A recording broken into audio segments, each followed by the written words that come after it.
vielä lisää. Turgilsen ylivoimaisessa johdossa. Jarkko Koskivähälä on nyt kolmantena 77-23 ja piiska rävähtää jälleen. Ja Pitkämäen keihäs tulee Hirveä heitto! Pitkämäki heittää yli 90 metriä! Aivan valtava heitto!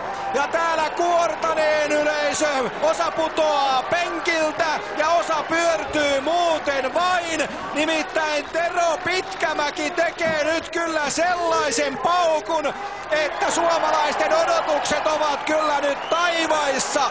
91-53.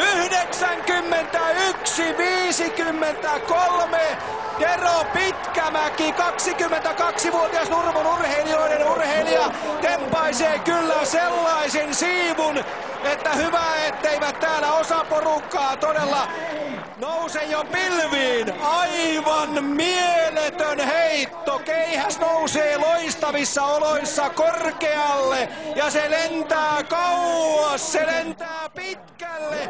Se lentää tulokseen 91-53.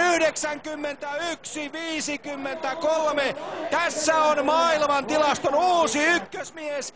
Ja taas aletaan lippuja jakaa kohti Helsingin MM-kisoja. Tero Pitkämäki, valtava heitto. Ja sieltä se putoaa tulokseen 91-53.